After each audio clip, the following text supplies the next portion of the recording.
Hi ಎಲ್ಲರಿಗೂ, ಹೇಗಿದ್ದೀರಾ? ಎಲ್ಲ ಚೆನ್ನಾಗಿದ್ದೀರಾ ಅಂದ್ಕೋತೀನಿ. ನಾನಿವತ್ತು ತುಂಬಾ ಸುಲಭವಾಗಿ ಹಾಗೆ ದಿಢೀರಾಗಿ ಚಿಕನ್ ರೋಸ್ಟನ್ನು ಹೇಗೆ ಮಾಡೋದಂತ ಹೇಳಿಕೊಡ್ತೇನೆ, ನೋಡುವ ಬನ್ನಿ. ನಾನಿಲ್ಲಿ ಅರ್ಧ ಕೆಜಿ ಚಿಕನನ್ನು ಚೆನ್ನಾಗಿ ತೊಳೆದೆಲ್ಲ ತಗೊಂಡಿದ್ದೇನೆ.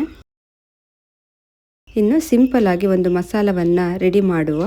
ಒಂದು ಮಿಕ್ಸಿ ಜಾರಿಗೆ 1 ಮುಷ್ಟಿಯಷ್ಟು ಕೊತ್ತಂಬರಿ ಸೊಪ್ಪನ್ನು ಹಾಕ್ತಾ ಇದ್ದೇನೆ. ಹಾಗೆ 1 ಮುಷ್ಟಿ ಪುದೀನ ಸೊಪ್ಪು, 5 ಹಸಿಮೆಣಸು, ಖಾರ ಜಾಸ್ತಿ ಬೇಕಾದರೆ ಜಾಸ್ತಿ ಹಾಕ್ಕೊಳ್ಳಿ. ಹಾಗೆ 1/4 ಟೀ ಸ್ಪೂನಷ್ಟು ಬಡೆಸೊಂಪು, ಸಣ್ಣ ತುಂಡು ಶುಂಠಿ, 1 ಪೀಸ್ ಚಕ್ಕೆ, 5 ಲವಂಗ, ಹಾಗೆ ಸ್ವಲ್ಪ ಬೆಳ್ಳುಳ್ಳಿ. ಇಷ್ಟನ್ನು ಸ್ವಲ್ಪ ನೀರು ಹಾಕಿ ನೈಸಾಗಿ ಗ್ರೈಂಡ್ ಮಾಡಿಕೊಳ್ಳಿ. ಗ್ರೈಂಡ್ ಮಾಡಿ ಆಗಿದೆ. ಇವಾಗ ಒಂದು ಪಾತ್ರೆಗೆ ಸ್ವಲ್ಪ ಆಯಿಲನ್ನು ಹಾಕ್ತಾ ಇದ್ದೇನೆ. ಇದಕ್ಕೆ 2 ಎಸಳು ಕರಿಬೇವು, ಹಾಗೆ 1 ಈರುಳ್ಳಿನ ಹಾಕಿ ಸ್ವಲ್ಪ ಫ್ರೈ ಮಾಡಿಕೊಳ್ಳಿ.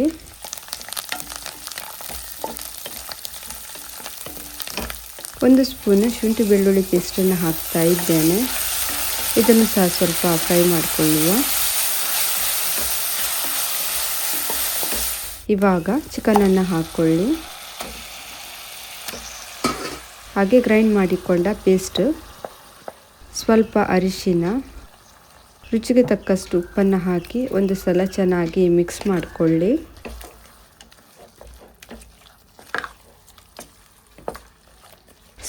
ಸ್ವಲ್ಪ ನೀರನ್ನು ಹಾಕ್ತಾ ಇದ್ದೇನೆ.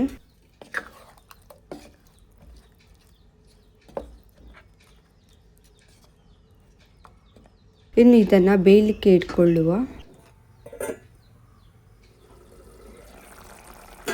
ನೋಡಿ ನೀರೆಲ್ಲ ಎಷ್ಟು ಬಿಟ್ಟಿದೆ ಅಂತ.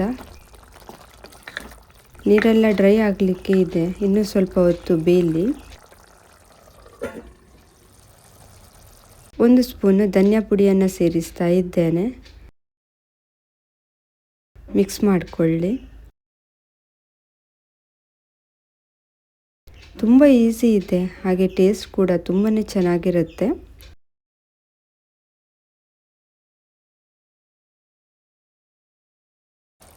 ಕೊನೆಗೆ ಸ್ವಲ್ಪ ಫ್ರೆಶ್ ಕ್ರೀಮನ್ನು ಹಾಕ್ತಾ ಇದ್ದೇನೆ.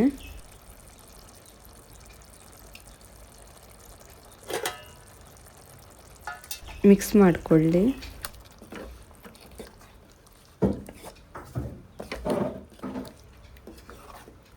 ಇನ್ನೂ ಡ್ರೈ ಬೇಕಾದರೆ ಇನ್ನೂ 2 ನಿಮಿಷ ಬೇಯಿಸ್ಕೊಳ್ಳಿ.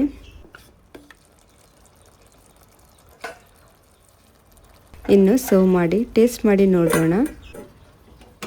ಸ್ಪೈಸಿಯಾಗಿ ತುಂಬಾ ಚೆನ್ನಾಗಿದೆ.